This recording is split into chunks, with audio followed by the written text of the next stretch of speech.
Hello and welcome back to our channel. For today's video guys, ipakita ko sa inyo kung paano ko ginawa ang aking lesson plan. How I do my lesson plan. Okay? So, ipakita ko talaga sa inyo kung paano ko prepare yung lesson plan ko bago ako magturo. At saka maybe mamaya ipakita ko sa inyo yung method of parang I guess teaching method, parang structure sa pagtuturo ko based on my lesson plan. But first, ipakita ko sa inyo yung paano ginawa ko yung lesson plan. Unang-una sa lahat, every school district, for example, dito ako sa Maryland, sa state, merong county. Yung county na yon, maraming county in a state, and each county meron yung mga curriculum. Based yun sa state curriculum din.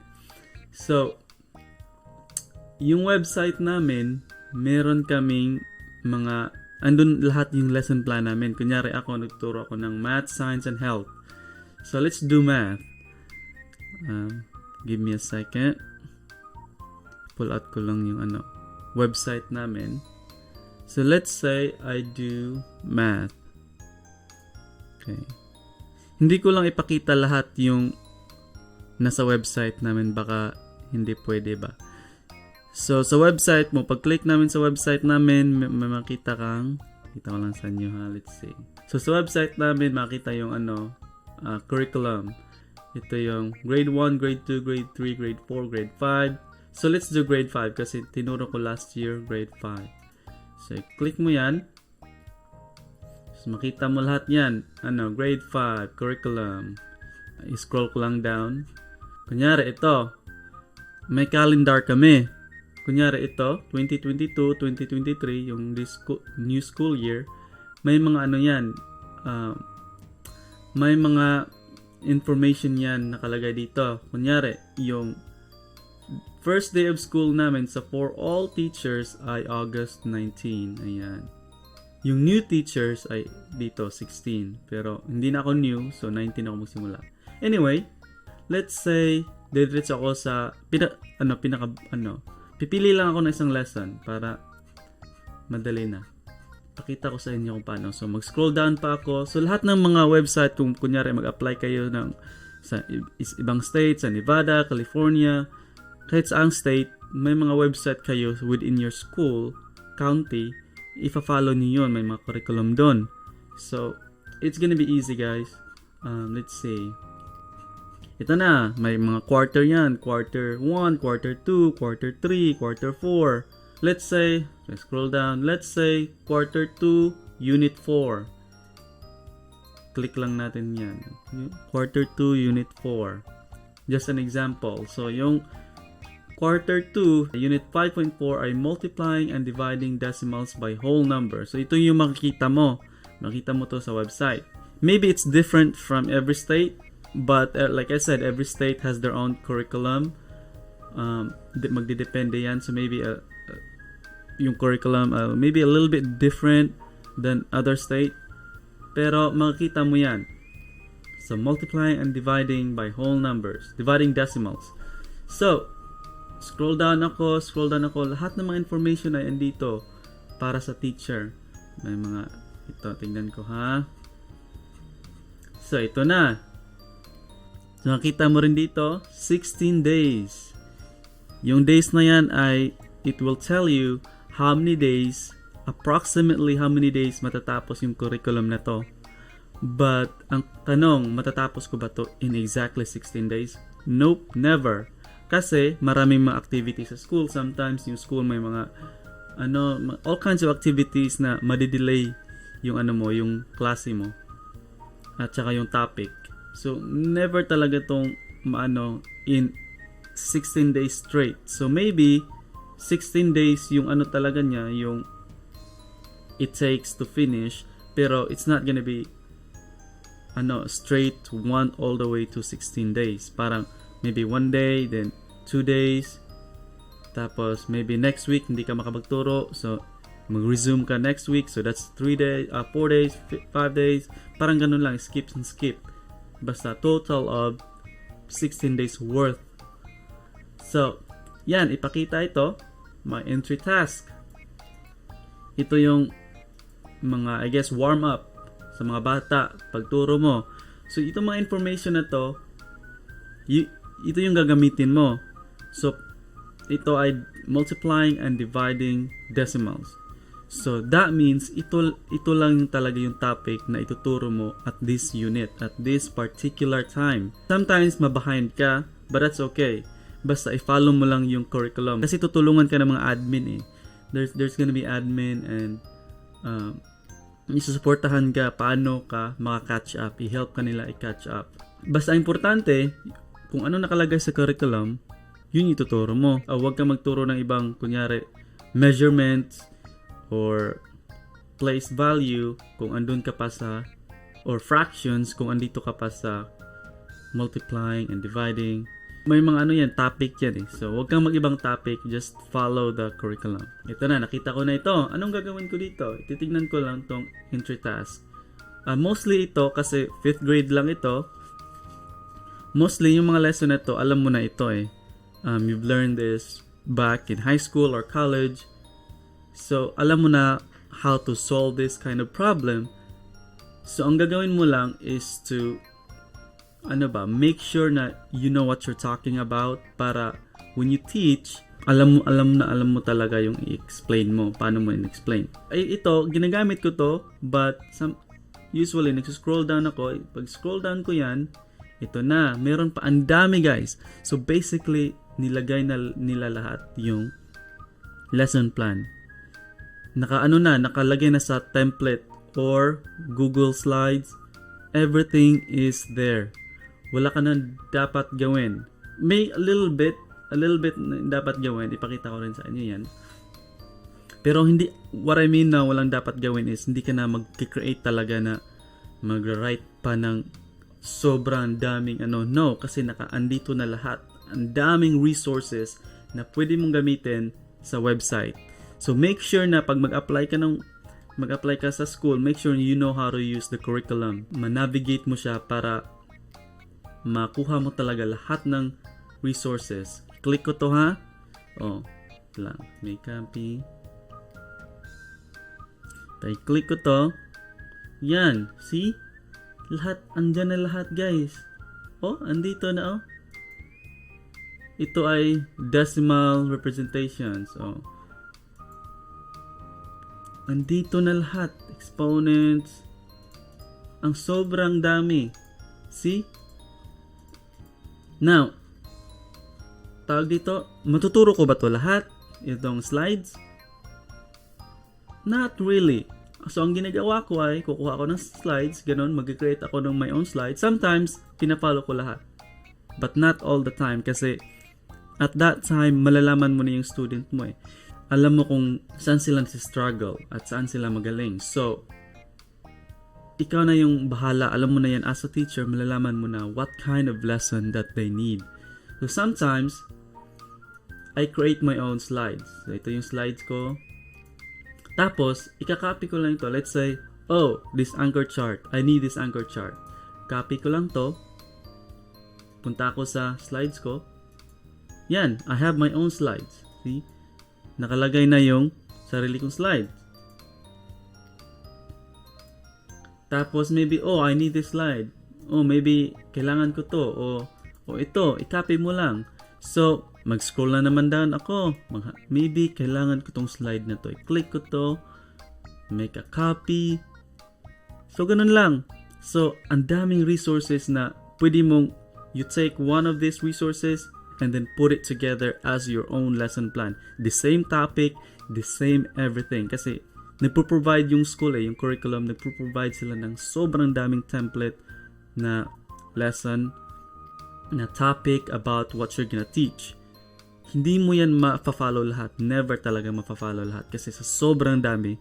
So you're just gonna pick the one that's best for your student.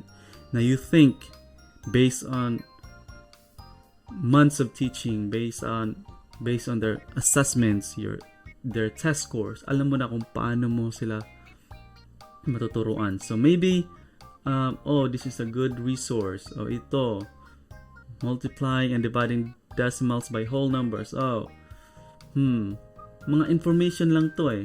Oh, math talk, strategy talk, powers of 10. Mga ganun lang. Maybe kailangan ko to estimation. Maybe kailangan ko to. So, i-copy and paste mo sa sarili mong ano. You can do that or you can just follow this. Ito. You can just follow this. Ito ituturo mo. And this one could go up to 1 week to eh. Oh, sobrang dami oh. Maybe 2 days, 3 days. Ito. So, sobrang dami kasi ito, students are not gonna be able to get this right away. First day, mag-ano pa lang sila, okay, ganyan pa lang. So, it takes a lot of time talaga to i-drill mo to sa utak nila. Balik tayo sa ano natin. At ano lang yun, entry task lang yun. Punta tayo sa lesson 1 series. Dito. May mga, ito pa magkiklik na naman ako ng another, slide. Meron na naman akong slide guys. So, ang daming pwede mong magamit as a lesson. Ang sobrang dami. Within lesson 1 daming resources na you can use. So, sa lesson 1, may learning targets, may curriculum ka dyan. Ito yung tuturo mo. Okay, you can't go to lesson 2 right away. You have to teach lesson series 1 first. Hindi ka pwedeng mag-jump sa lesson 2. Ito yung lesson 2 dito. No. Mag-jump ka sa lesson 2, yung bata mo ay walang matutunan. Confusion sila. So, make sure you follow lesson 1. Like I said, sa lesson 1, ang daming resources na you can click. And I'm pretty sure na sa mga, district, wherever you are in the state, may mga ganito sila. Provided na lahat. Andito. After mo sa lesson 1, tapos ka na sa lesson 1, may mga din yan, apprentice task. Apprentice task is yung mga beginning task na students can do with this lesson. Then at the end of the very end of lesson, may doon, milestone task na parang activity siya na gagawin sa students based on what they've learned from lesson 1 series to lesson 2, lesson 3. Yun yung milestone nila. But like I said, follow the lesson series. May 1, 2, this one goes up to 3 lang. So, in this topic, hanggang lesson series 3 lang siya. And then at the end, meron ng milestone task. So, just follow that. At saka, if you scroll down ko pa meron pa yung guys. Meron pa yung, meron another lesson naman, entry task, description, standards. Andito na lahat yung learning objectives mo. Kasi sa school mo, in the classroom, kailangan ka kailangan ilagay mo yung common core standards. Ilagay mo yan. I think required yan sa state na you have to have a standard on your board. Whiteboard, blackboard, wherever you wanna put it. So, in my case, ito. Ito yung curriculum standard. Ilagay ko to. Tapos, after sa curriculum standard, kailangan mo rin ilagay yung learning objectives of the day. Pero saan ko to kinuha? Dito pa rin sa sa website nila. Ang daming resources again. May mga homework pa na you can give. Dito, homework na you can give sa mga students. Tapos, ito na, engage. May engage ka na. Pwede mo to i-follow. Para to siyang script. Not really a script, but guide, a template guide. Yung science, I'll talk about sa science curriculum, my script ng science. But sa math, it's not really a script, but it's tawag dito, parang guide lang. It's a well-detailed guide. May engage, may explore, then may summarize.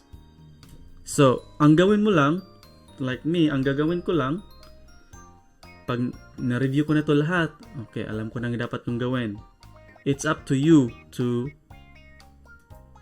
follow the slides na meron sila. Ito. Sa lesson 1 series slides. Ito yon. Ikaw na bahala. It's up to you. You're the teacher. Dito mo na na-enjoy yung pagti-teaching. You have to be creative. Ikaw na yung bahala. Basta, ang ituturo mo ay ito talaga based on sa curriculum, sa state curriculum. Basta huwag kang mag-invento ng sarili mo. Ang sayo lang is you create your own style based around this topic. Same topic lang. So, yun. Like I said, meron ako mga Google Slides on my own na kinakopy ko lang. Parang minimake it clear ko para sa mga bata. So, I make my own slides.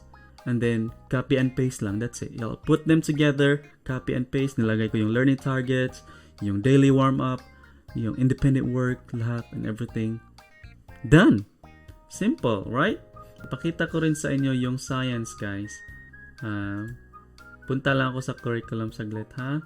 So, ito na yung curriculum namin. Click ko yung science. Sa science, guys, the same pa rin. Grade 1, grade 2, grade 3, grade 4, grade 5. And let's click grade 5.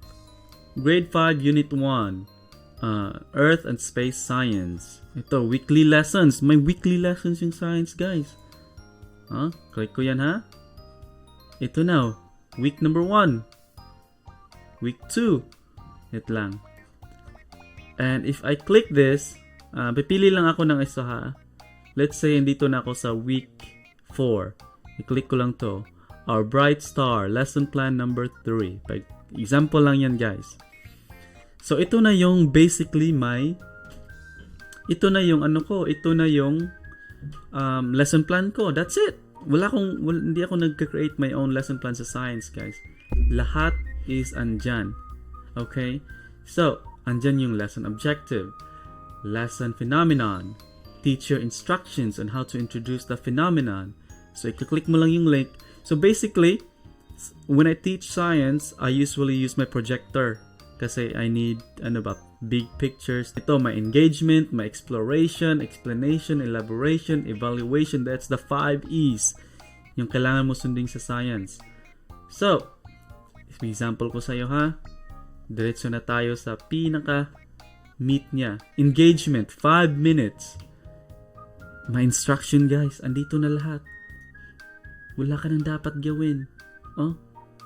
Andito na, say this. Ito, may nakasabi say.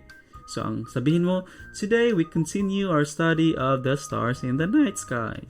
Or, then, nakalagay dito as, before we begin, I would like to know what you have already learned about the night sky. You can follow the script, or you can paraphrase. For me, pag tinatamad ako, I follow the script. Kasi andyan na lahat eh. Pero the only thing I don't like sa script, yung dito ba lahat nandito, is that para sa akin hindi sa genuine. Kasi yung mga estudyante, they have, iba-iba talaga yung mga students eh. They have different minds. So they're gonna ask you all kinds of questions na wala dito sa script. So you have to be able to explain it based on what you've learned, based on the knowledge that you have about this topic.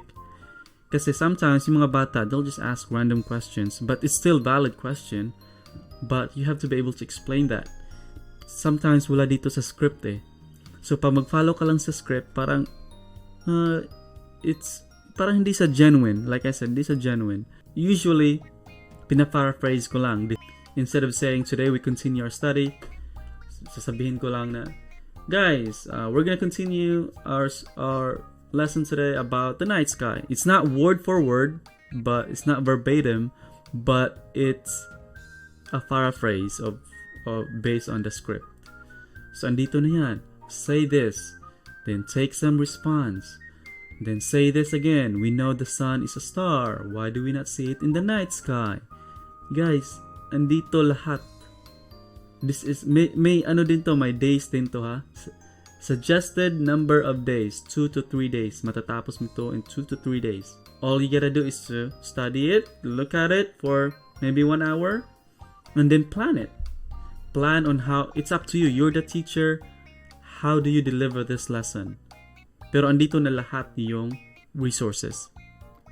Alright?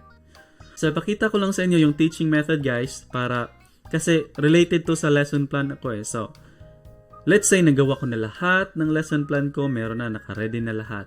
Now, how do I deliver this? Usually, yung method ko ay ito. First, I have my warm-up, right? Warm-up. So, pagpasok ng mga bata sa school mo, sa school ko, may warm-up kami. Pagpasok nila, may question sa board. When they sit down, hindi lang sila nag-uusap sa mga kaklase nila. They have warm-up already. In 5 minutes, they have to finish that. Kasi i-check ko yan.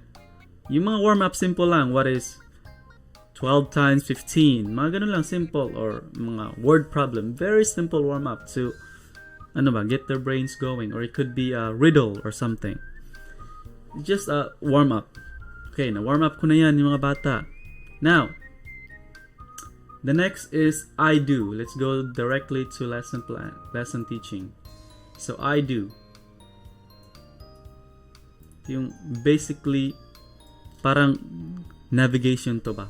Para sa teaching method ko. I do. A lot of teachers use this, guys. So, I do. Ito yung teacher-led. Teacher-led to siya.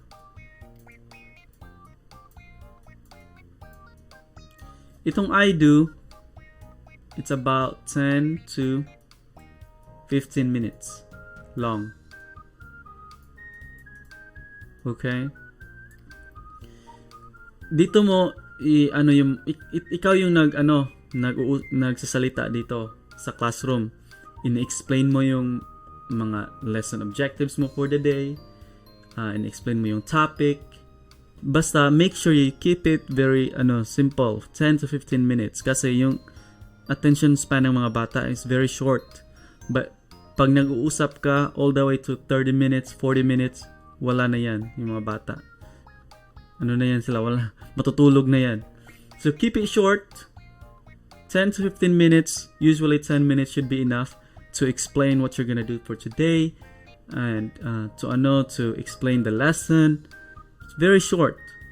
And then after sa 10 to 15 minutes, after sa I do, you go to we do. So we do na. Meaning, na to? Teacher and student engagement na to. So, teacher and student-led na to.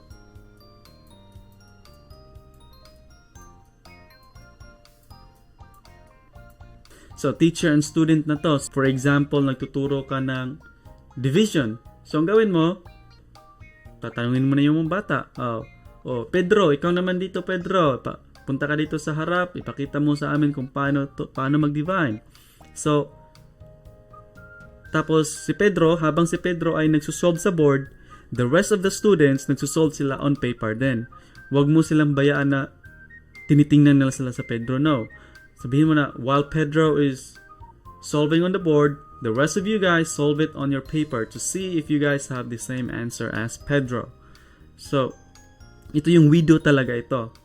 So, teacher and student, we do. Both teacher and student kayo ang engage together.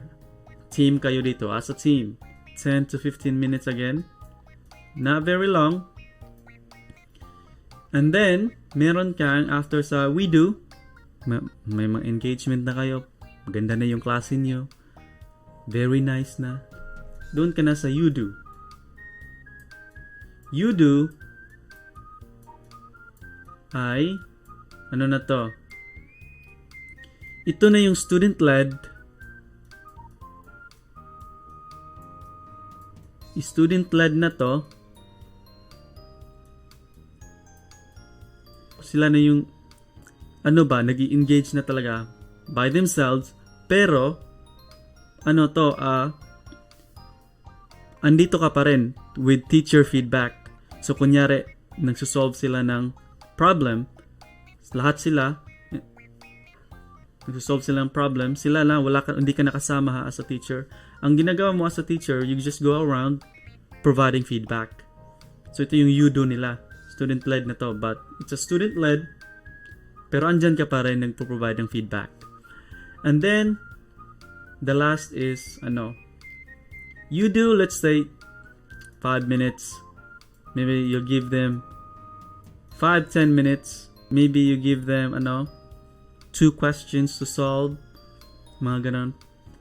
Tapos after sa you do, may independent work na. Independent work. Independent work. So itong independent work ay ito na yung mga work ng bata with full responsibility na talaga.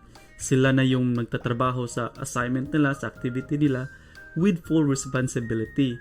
Yung ginagawa ko as a teacher, andun ako sa desk ko, maybe nag-check ako ng mga papers, or sometimes nagpo-pull out ako ng group na kailangan talaga ng, may mga group kasi na very low, so you have to pull them out during independent work para matulungan mo sila. Tapos habang yung ibang estudyante, busy sila sa independent work nila. Ito independent work nila, mga activities mo na binibigay nyo sa kanya. It could be online activities or mga printed activities na ginawa mo para sa kanila. Okay? So, very simple lang guys. Hindi siya masyadong complicated. I know a lot of teachers from Philippines na bago lang napupunta dito. It's very self-explanatory yung talaga, yung curriculum nila. If you follow the curriculum guys, wala kang dapat problemahin, huwag kang magkaba-kaba. Dapat show your confidence. Huwag mo ipakita sa estudyante mo na takot ka or you're nervous kasi they're gonna take advantage of you. Pakita mo sa kanila na ikaw yung teacher, na that they have to respect you as their teacher. Be firm, I guess. Be firm. Stand your ground. Okay? So good luck sa mga teachers out there who are planning to teach for the first time here in the US. Don't worry about sa lesson planning. It's all there. Maraming template na you can follow. Just be creative on how you deliver the lesson. Yung curriculum din, meron ding mga strategy na i-follow mo kasi kailangan ng estudyante malaman yan. Kunyari, tape, you're gonna have to use tape diagram, base 10 blocks. You're gonna have to use number lines. Basta ang daming mga fraction strips, ang daming mga resources. Okay? Thank you guys for watching. I know it's a lot. And I'll see you guys on our next video. Bye-bye.